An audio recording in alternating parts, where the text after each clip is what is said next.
નમસ્કાર, આપ જોઈ રહ્યા છો ન્યૂઝ 18 ગુજરાતી. હું છું આપની સાથે દીપા શર્મા. દાહોદમાં બની રહેલી ચોંકાવનારી ઘટના, નશીલા પદાર્થોની એમ્બ્યુલન્સમાં હેરાફેરી. એમ્બ્યુલન્સમાંથી ઝડપાયો નશીલો પદાર્થ. 86 લાખનો નશીલો પદાર્થ ઝડપાયો હોવાના સમાચાર પ્રાપ્ત થયા છે. ઝાલોદ પોલીસે એમ્બ્યુલન્સમાં હેરાફેરીનો નશીલો પદાર્થ ઝડપી પાડ્યો છે. રાજસ્થાનથી ગુજરાતમાં લાવતો હતો 86 લાખનો નશીલો પદાર્થ જે ઝડપાયો. પોલીસે 579 કિલોગ્રામ પોષ ડોડા સાથે એક ચાલકની ધરપકડ કરી લીધી છે. તેમને એક માહિતી મળેલી કે ભાઈ એક સફેદ કલરની એમ્બ્યુલન્સ પૂર ઝડપે જઈ રહેલી છે, જેથી તે એમ્બ્યુલન્સ તેમને શંકાસ્પદ લાગતા તે એમ્બ્યુલન્સને રોકી અને અંદર બેસેલ ડ્રાઈવર સાથે એમ્બ્યુલન્સના પાછળનો દરવાજો ચેક કરતા પાછળ નાર્કોટિક્સના જે પોસ્ટ ડોડાના થેલા મળી આવેલ હતા, જેનું કુલ વજન 575 કિલો પોસ્ટ ડોડા હતા. દરિયાની બહાર આવી ગઈ શક્તિશાળી સિસ્ટમ. ઓડિશા પશ્ચિમ બંગાળના કાંઠાને પાર કર્યો. 2 દિવસ બાદ ગુજરાત પર થઈ શકે છે અસર. 48 કલાક બાદ વરસાદનો નવો રાઉન્ડ શરૂ થઈ શકે છે. 7 કલાક પ્રતિ કલાકની ઝડપથી આગળ ગતિ. મધ્ય ભારત ગુજરાતની દિશામાં પણ આગળ વધી રહી છે સિસ્ટમ. ઓડિશા પશ્ચિમ બંગાળમાં ભારે વરસાદની આગાહી કરાઈ છે. ઝારખંડ છત્તીસગઢમાં પણ ભારે વરસાદની સંભાવના. બિહાર મધ્યપ્રદેશમાં પણ ભારે વરસાદની આગાહી. ઉત્તર પ્રદેશમાં પણ ભારે વરસાદની સંભાવના વ્યક્ત કરાઈ છે.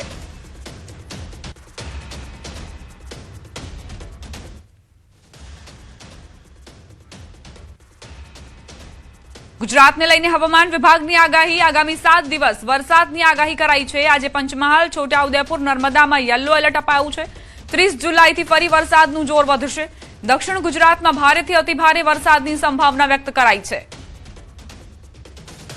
20 से लेकर 2 अगस्त तक इसमें heavy to very heavy with extremely heavy rainfall का भी वार्निंग है. इसमें आज का लिए जो आइसोलेटेड प्लेसेस में heavy rainfall warning yellow warning के साथ दिया गया है. पंचमहल, दाहोद, छोटाउदेपुर और नर्मदा के लिए दिया गया है.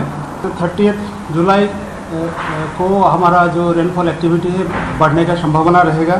वेरी हैवी रेनफॉल इसमें दिया गया है ऑरेंज वार्निंग के साथ. नर्मदा, दाल और तापी के लिए दिया गया है आइसोलेटेड प्लेसेस में, इक्का दुक्का स्थानों में येलो वार्निंग के साथ भी भारी वर्षा का संभावना रहेगा.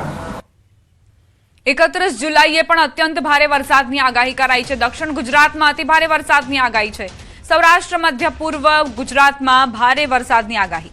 1 ઓગસ્ટે ભારેથી અતિ ભારે વરસાદ વરસી શકે છે. હાલ 4 સિસ્ટમ સક્રિય છે.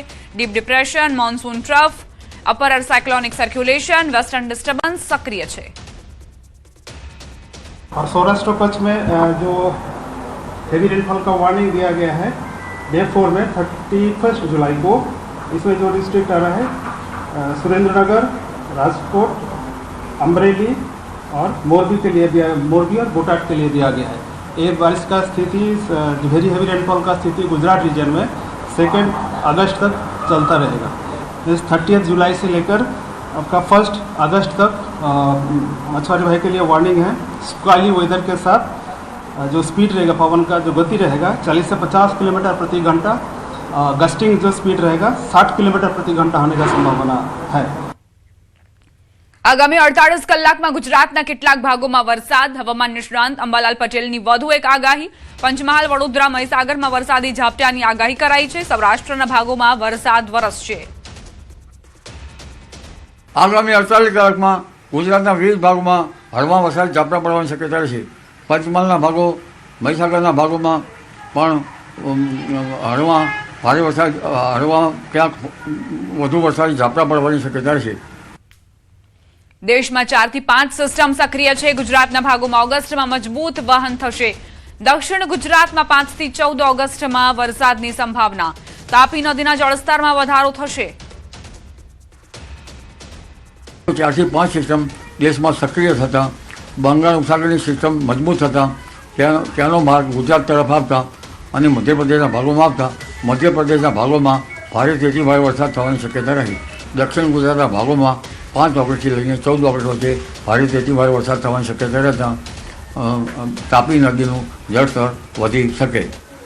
આ ઉપરાંત લગભગ આઈઓડી પોઝિટિવ થતાં ઓગસ્ટ માસમાં પણ સારો વરસાદ થવાની શક્યતા છે. 8 થી લઈને 15 ઇંચ સુધીના વરસાદની સંભાવના છે. કેટલાક વિસ્તારમાં 20 ઇંચ વરસાદની શક્યતા છે. ઓગસ્ટ માસ ગુજરાત માટે સારો રહેશે. કેટલાક ભાગમાં 4 ઇંચ, 8 ઇંચ, 10 ઇંચ, તો ક્યાંક કુલ મળીને 20 ઇંચ વરસાદ પર ખાબકી શકવાની શક્યતા રહેશે. એટલે એક પછી એક સિસ્ટમો આવતા ગુજરાતમાં ઓગસ્ટ માસમાં પણ સારો વરસાદ થવાની શક્યતા રહેશે. વચ્ચે ક્યાંક વરસાદી બ્રેક આવે ત્યારે પિયત વ્યવસ્થા પણ કરવું સારું રહે.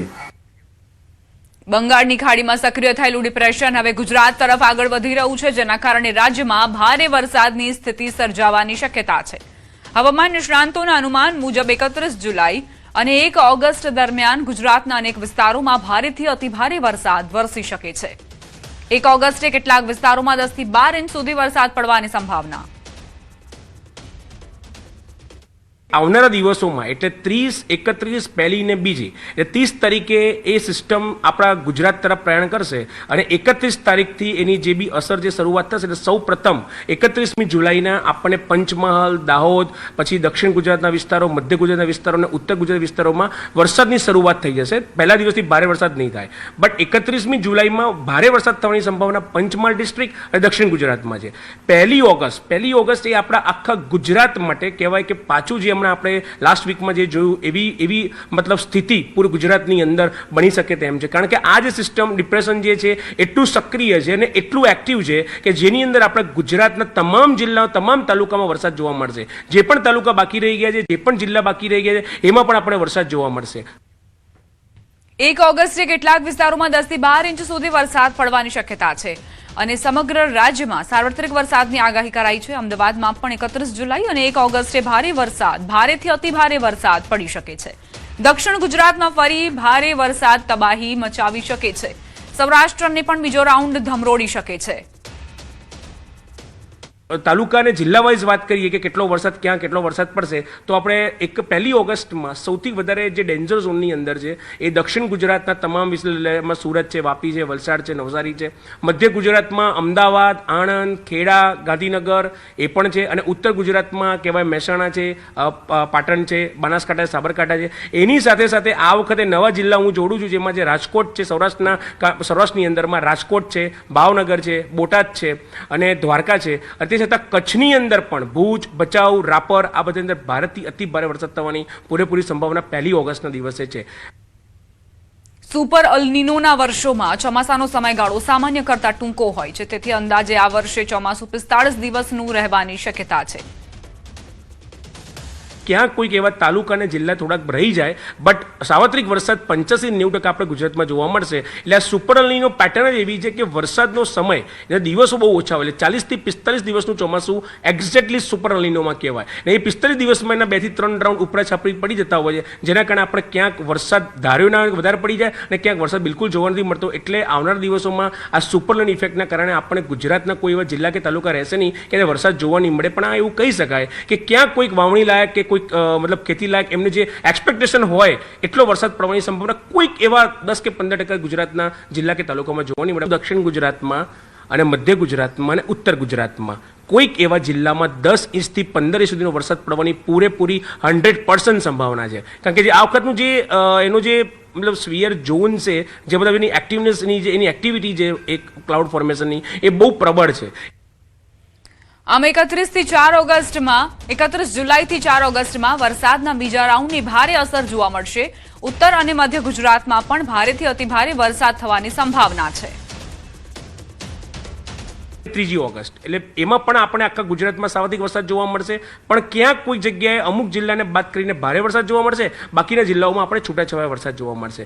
3 ઓગસ્ટ ને 4 ઓગસ્ટે આનું થોડું જે જોર છે વરસાદનું એ ઘટી જશે, પણ ઇન શોર્ટ એવું કહેવાય કે 31 જુલાઈથી 4 ઓગસ્ટ આપણા ગુજરાતમાં સાર્વત્રિક વરસાદનો નવો રાઉન્ડ જોવા મળશે. આણંદ જિલ્લાના તારાપુર તાલુકામાં સતત 3 દિવસથી ભારે વરસાદ વરસતા જનજીવન પ્રભાવિત બન્યું છે. છેલ્લા 3 દિવસમાં 20 ઇંચથી વધુ વરસાદ નોંધાયો છે. તાલુકાના અનેક ગ્રામ્ય વિસ્તારોમાં વરસાદી પાણી ભરાઈ ગયા છે. તારાપુર શહેરથી ભાલ વિસ્તારના ગામોનો વાહન વ્યવહાર ખોરવાયો છે. મોટી ચોકડીથી ચાંગડા, ખડા, દુગારી, કાનાવાડા અને મોટા કલોદરા તરફ જતા રસ્તા પર હજુ પણ અંદાજે 2 ફૂટ પાણી ભરાયેલા છે, જેના કારણે વાહન ચાલકો ભારે હાલાકી ભોગવી રહ્યા છે. ભાલ વિસ્તારના ખેતરો જળબંબાકાર બન્યા છે. વરસાદી પાણીમાં ડાંગરનું ધરું ડૂબી જતા ખેડૂતો ચિંતાગ્રસ્ત થયા છે.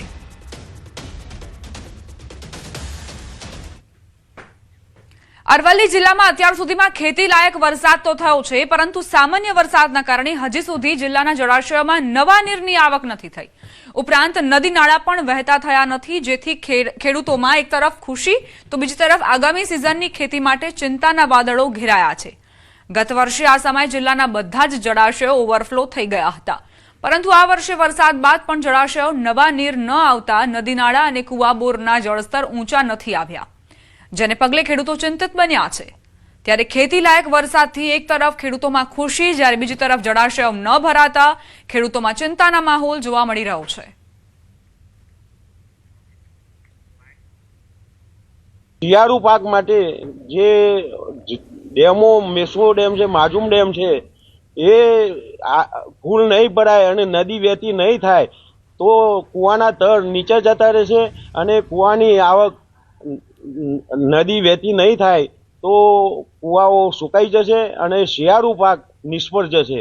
એની ખેડૂતોને મોટામાં મોટી ચિંતા સતાઈ રહી છે. અત્યારે જીવતદાન મળે એટલું આવી ગયું છે આ ખેતી માટે, તો ઈસમો ના આવે તો આ ખેતીને પિયત આપવું પડે અને શિયાળા માટે તો તકલીફ છે જ. ખેતરોમાં નીચી બાજુ જે પાણી ભરાતું એટલું એ પાણી ભરાયું નથી, ભેજ થઈ ગયું છે.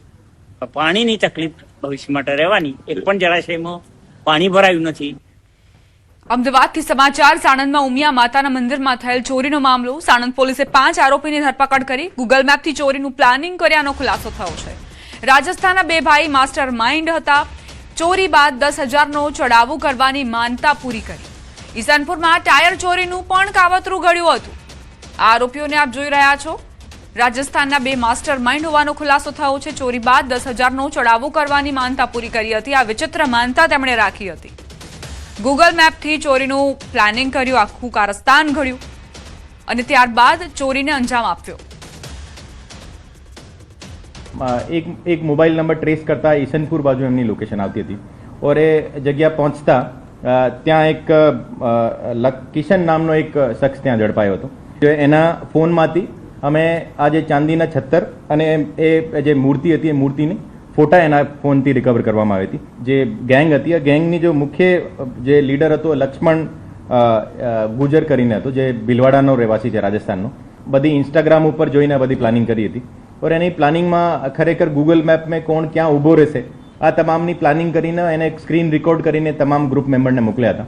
એ લોકોની આ માનતા હતી કે લગભગ 1 અઠવાડિયામાં આપણે નહીં પકડાઈએ તો ત્યાં માતાજીને જે ચડાવવાનો છે તો એ લોકોનો ટોટલ 92,000નો જે ચોરીનો મુદ્દામાલ વેચવાને બદલ એમને જે મળ્યા હતા એ 92,000 માંથી 10,000 રૂપિયા જે માતાજીના મંદિરમાં ચડાવ્યો હતો. અમરેલીમાં તસ્કરોનો તરખાટ. લીલિયા મોટાના વાડીવાળા દાદાના મંદિરમાં ચોરીની ઘટનાને અંજામ આપવામાં આવ્યો છે. મંદિરમાં તોડફોડ કરી 3,05,000ના મુગટ અને છતરની ચોરી કરાઈ. તસ્કરો ઘટનાને અંજામ આપી ફરાર થયા. પોલીસે ચોરોને ઝડપી પાડવા માટે તપાસ શરૂ કરી. ઘટનાથી સ્થાનિકોમાં ભારે રોષ વ્યાપ્યો છે.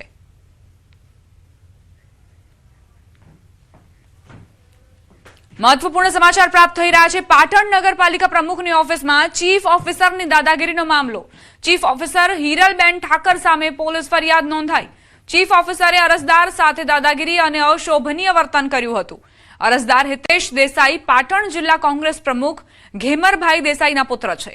ગટર મામલે રજૂઆત કરવા ગયેલા હિતેશ દેસાઈ અને તેમના મિત્ર સાથે ચીફ ઓફિસરે ધક્કામુક્કી કરી હતી. વિડીયો રેકોર્ડિંગ કરતા ફોન ઝૂંટવીને તોડી પડાયા હોવાનો પણ આરોપ હતો. પાટણના ધારાસભ્ય કિરીટ પટેલે પણ 4 દિવસમાં પોલીસ ફરિયાદ નહીં નોંધવામાં આવે તો નગરપાલિકાનો ઘેરાવો તેમજ પાટણ એ ડિવિઝન પોલીસ સ્ટેશનમાં હલ્લાબોલની ચીમકી આપી હતી. હિતેશ દેસાઈએ ચીફ ઓફિસર હિરલબેન ઠાકર વિરુદ્ધ ફરિયાદ નોંધાવી હતી. ચીફ ઓફિસરની દાદાગીરીનો આ મામલો, જેને લઈને હિરલબેન ઠાકર સામે એટલે કે ચીફ ઓફિસર સામે પોલીસ ફરિયાદ નોંધાઈ છે. ચીફ ઓફિસરે અરજદાર સાથે દાદાગીરી કરી હતી, અશોભનીય વર્તન કર્યું હતું તેવો આરોપ છે. અરજદાર હિતેશ દેસાઈ પાટણ જિલ્લા કોંગ્રેસ પ્રમુખ ઘેમરભાઈ દેસાઈના પુત્ર છે. ગટર મામલે રજૂઆત કરવામાં આવી હતી. હિતેશ દેસાઈ અને તેમના મિત્ર સાથે ચીફ ઓફિસરે એ સમય ધક્કામુક્કી કરી જેનો આરોપ મૂકવામાં આવ્યો છે. ચીફ ઓફિસરની ચેમ્બરમાં અમે રજૂઆત કરવા પહોંચેલા ત્યારે ચીફ ઓફિસરે અમારા ઉપર ઉગ્ર બોલાચાલી કરી, ધક્કા મારી, ઝપાઝપી કરી, અમારો ફોન ચૂંટવીને પડાવી બળજબરીપૂર્વક જે તોડી નાખેલ, એના વિરુદ્ધ અમે પોલીસને ફરિયાદ આપેલ. રાજકોટના ઉપલેટામાં નગરપાલિકાના પ્રમુખના વોર્ડમાં પાયાની સુવિધાઓના અભાવે સ્થાનિકોમાં ભારે રોષ જોવા મળ્યો. વોર્ડ નંબર 7ની અશોક વાટિકા સોસાયટીમાં છેલ્લા 10 દિવસથી પીવાનું પાણી ન મળતા મહિલાઓને ભારે મુશ્કેલીઓનો સામનો કરવો પડી રહ્યો છે. સાથે જ વિસ્તારના રસ્તાઓ બિસ્માર અને કાદવ કીચડથી ભરાયેલા હોવાથી બાળકોને શાળાએ જવામાં પણ પરેશાની થઈ રહી છે. સ્થાનિકોનો આરોપ છે કે અનેક વખત રજૂઆત અને ફોન કરવા છતાં તંત્ર તરફથી કોઈ યોગ્ય પ્રતિસાદ નથી મળ્યો. આખરે કંટાળેલી મહિલાઓએ નગરપાલિકા કચેરીએ પહોંચીને હલ્લાબોલ કરી તાત્કાલિક પાણીની સમસ્યાનો ઉકેલ અને રસ્તાઓનું સમારકામ કરવાની માંગ કરી હતી. લગભગ 2 કલાક બાદ અધિકારીઓ રજૂઆત સાંભળવા પહોંચ્યા હતા અને સમસ્યાના નિરાકરણનું આશ્વાસન આપ્યું. જોકે સ્થાનિકોમાં હજુ પણ તંત્રની કામગીરીને લઈને અસંતોષ જોવા મળ્યો. આજે 10 દિવસથી ઘરે પાણી નથી આવ્યા. રોડ રસ્તાઓ એકદમ ગાળા કીચડ છે. છોકરાઓ હાલી નથી શકતા, સાયકલ લઈને સ્કૂલે નથી જઈ શકતા. કોઈ જવાબ આપતું નતું. ફોન કરીએ તો કોઈ ફોન ઉપાડે નહીં. અને હવે અમને આશ્વાસન આપ્યું છે, હજી થાય ન થાય એની કોઈ અમને ખબર નથી. આમ જનતા ઉપર જોવો થોડું અને આમ છોકરાઓને પાણી, રોડ રસ્તા એ બધું એના તકલીફ દૂર કરો. સમાચારોમાં હવે આગળ વધીએ. સુરતના કામરેજમાં પ્લોટના નામે છેતરપિંડી મામલે અમદાવાદના પતંગ હોટેલના માલિક ઉમંગ ઠક્કરની ધરપકડ કરાઈ છે. આરોપીએ ખોલવડ ગામમાં નિર્વાણા પ્રોજેક્ટ શરૂ કર્યો હતો, જેમાં જમીન ટાઇટલ ક્લિયર ન હતી અને વર્ષ 2018માં જ અન્ય વ્યક્તિને વેચાઈ ગઈ હતી. તેમ છતાં આરોપીએ પ્લોટનું બુકિંગ કર્યું હતું. 15થી વધુ લોકો પાસેથી 1.56 કરોડ રૂપિયા વસૂલ્યા હતા. આરોપીએ પ્લોટ પણ આપ્યા નહીં અને પૈસા પણ પરત નહોતા કર્યા. ફરિયાદ બાદ કામરેજ પોલીસે બીએનએસની કલમ 316 અને 318 હેઠળ ગુનો નોંધી આરોપીને જેલના હવાલે કર્યો છે. હાલ સમગ્ર મામલે વધુ તપાસ ચાલી રહી છે. 15 થી 16 જેટલા સાહેદ અને ફરિયાદીઓના કુલ રકમ 1 કરોડ અને 56 લાખ રૂપિયા પ્રોજેક્ટમાં પ્લોટના બુકિંગ માટે લીધેલા. તે પૈસા પણ એમને ફરિયાદીઓને પરત ન આપી, પ્લોટ પણ ન આપી, જે બાબતે ફરિયાદી શ્રીએ કામરેજ પોલીસ સ્ટેશનમાં ફરિયાદ કરતા આ ઉમિંગ હરિભાઈ ઠક્કર નાઓને ધોરણસર અટક કરેલ છે. અમદાવાદના હાથીજણમાં વેપારી પર હુમલા મામલે કાર્યવાહી કરાઈ. કરિયાણાના વેપારી પર થયેલા હુમલાના કેસમાં વિવેકાનંદ પોલીસે 4 આરોપીઓની ધરપકડ કરી છે. પ્રાથમિક તપાસમાં ઉછીના રૂપિયાની લેતી દેતીને લઈને વેપારી પર હુમલો કરવા સોપારી આપવામાં આવી હોવાનું સામે આવ્યું. મુખ્ય આરોપીને રૂપિયા 20,000 અને અન્ય 2 આરોપીઓને રૂપિયા 5,000 ચૂકવવામાં આવ્યા હતા. આરોપીઓ કાર ભાડે રાખીને ફરિયાદી પર હુમલો કરવા પહોંચ્યા હતા. પોલીસે જણાવ્યું કે વારંવાર રૂપિયાની ઉઘરાણી કરવામાં આવતા આ હુમલો કરવામાં આવ્યો હતો અને સમગ્ર મામલે વધુ તપાસ ચાલી રહી છે.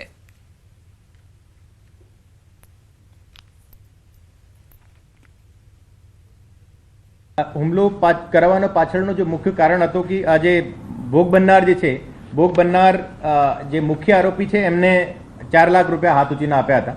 અને ભોગ બનનાર એનાથી વારંવાર એ પૈસાની માંગણી કરતો હતો. અને ભોગ બનનાર જે છે એમને જે આરોપી રાજેશ જે વકીલ છે એનો ઘર પણ એને ગીરવી રાખેલો હતો. તો એમનો આ કહેવાનો હતો કે યા તો તમને પૈસા આપી દો યા પછી આ ઘર મારા નામ કરાવી દો. તો આ બધાથી જે પીછો છોડાવવા માટે આ સુપારી આપી હતી. સાબરકાંઠા પોલીસે હની ટ્રેપના મોટા રેકેટનો પર્દાફાશ કરીને 2 યુવતીઓ સહિત 10 આરોપીઓની ધરપકડ કરી છે. દેરોલ હિંમતનગર હાઈવે પર થયેલી લૂંટ અને મનુષ્યવધની ઘટનાની તપાસ દરમિયાન સમગ્ર કાવતરું બહાર આવ્યું. આરોપીઓ સોશિયલ મીડિયા પર ફેક એકાઉન્ટ બનાવી ખાસ કરીને વૃદ્ધ પુરુષોને ફસાવતા, બાદમાં હોટેલ કે એકાંત સ્થળે બોલાવી મારપીટ અને લૂંટ ચલાવતા હતા. પોલીસે આરોપીઓ પાસેથી 2 કાર, 14 મોબાઈલ સહિત રૂપિયા 15.85 લાખનો મુદ્દામાલ જપ્ત કરી સમગ્ર નેટવર્કની તપાસ શરૂ કરી છે. હ્યુમન ઇન્ટેલિજન્સ અને ટેકનિકલ સર્વેલન્સથી જાણવા મળેલું કે આ જે મરણ જનાર વ્યક્તિ છે એ એક હોટલમાં ને એક ગેસ્ટ હાઉસમાં એક મહિલા સાથે ગયેલ છે. જે આધારે તપાસ કરેલી તો મહિલા અને જે એના મળતિયાઓ છે એ ઉદયપુર બાજુ જવાના છે એવું જાણવા મળેલું. જે આધારે એમને રોકતા પૂછપરછ કરતા આ ગુનો કબૂલેલો. રાજકોટના સાધુ વાસવાણી રોડ પર આવેલા અજંતા પાર્કમાં એક જ પરિવારના 3 સભ્યોએ ઝેરી દવા પી આપઘાત કર્યો. માતા પિતા અને પુત્રએ ઝેરી દવા પી જીવન ટૂંકાવ્યું. આત્મહત્યા પાછળ આર્થિક સંકટ, વ્યાજખોરોનો ત્રાસ કે અન્ય કોઈ કારણ જવાબદાર હતું કે નહીં તે દિશામાં પોલીસ તપાસ ચાલી રહી છે. મૃતકોના કોલ ડિટેલ્સ, બેંક વ્યવહાર અને અન્ય પુરાવાની તપાસ કરવામાં આવી રહી છે.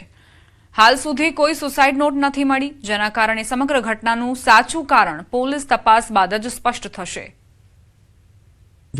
એકી સાથે જે સામૂહિક આપઘાત કર્યો છે અને ત્રણેયનું અત્યારે મોત નીપજ્યું છે તે સાંભળીને અમને ખૂબ જ દુઃખ થયું છે અને આગળની જે કંઈ તપાસને જે છે એના માટે અમે અત્યારે કાર્યશીલ થયા છીએ. એ માંગ પોલીસ પ્રશાસન પાસે એવી છે કે જે આ ઘટના બની છે એમાં નિષ્પક્ષપણે જે તપાસ છે એ હાથ ધરવામાં આવે.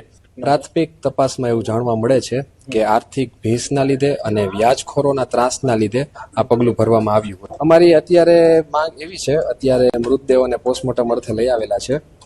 પ્રાથમિક તપાસ ધીમે ધીમે ચાલુ થઈ ગઈ છે. માંગ એવી છે કે વહેલામાં વહેલી તકે આમાં એટલી કાર્યવાહી થાય, આરોપીઓની ધરપકડ થાય, આરોપીઓના નામ બહાર આવે અને એની પર સખતમાં સખત કાર્યવાહી થાય. હાલ જાણવા મુજબ એક જ પરિવારના તમામ સભ્યો સામૂહિક આપઘાત કરેલ છે, જેથી એનું હાલ તાત્કાલિક કારણ જાણવું હાલ તપાસ ચાલી રહી છે.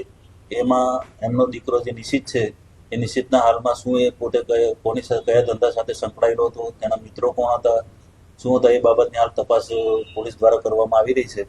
અને હાલ આપઘાતનું કારણ હાલ હજુ અકબંધ છે, પણ એ બાબતમાં પોલીસ આગળ તપાસ કરી રહી છે કે કોઈ ધંધામાં ખોટ ગઈ હતી કે પોતે શું એ હતું, જેના બાબતે તેમની તમામ કોલ ડિટેલો કાઢીને ચકાસી અને આગળની બધી તમામ પ્રોસિજર કરવી અને એને શું કારણોસર આપઘાત થયેલ છે એ બાબતની તપાસ હાલ યુનિવર્સિટી પોલીસ દ્વારા કરવામાં આવી છે. સુરતની નગર પ્રાથમિક શિક્ષણ સમિતિ સંચાલિત ખુદીરામ બોઝ શાળામાં 6 વર્ષીય દિવ્યાંગ વિદ્યાર્થી સાથે ગેરવર્તન અને મારપીટ થયાના આક્ષેપ સામે આવ્યા. વિદ્યાર્થીના પરિવારના જણાવ્યા મુજબ શિક્ષકે આક્રોશમાં આવી બાળકને માર માર્યો હતો, જેના કારણે પીઠ પર નિશાન પડ્યા હતા. પરિવારનો દાવો છે કે બાળકની અગાઉ હાર્ટ સર્જરી થઈ હોવાની જાણ શાળાને કરાઈ હતી, છતાં તેની સાથે ગેરવર્તન કરવામાં આવ્યું. ઈજાગ્રસ્ત બાળકને સારવાર માટે સિવિલ હોસ્પિટલ ખસેડાયો છે. સમગ્ર મામલે વાલીઓએ આચાર્ય સામે પણ ઉડાઉ જવાબ આપ્યાનો આરોપ મૂકીને ન્યાયની માંગ કરી છે. જ્યારે સ્કૂલમાંથી રડતો નીકળો ને તો અમને એમ કે એને નહીં જવાના બહાના જ હશે. અમે રોજ એવું જ સમજીએ કે આને જવું જ નથી, પણ આજે રડતો નીકળ્યો જ્યારે કપડાં ચેન્જ કર્યા ને ત્યારે એના પીઠ પર સોટીના ઘા હતા.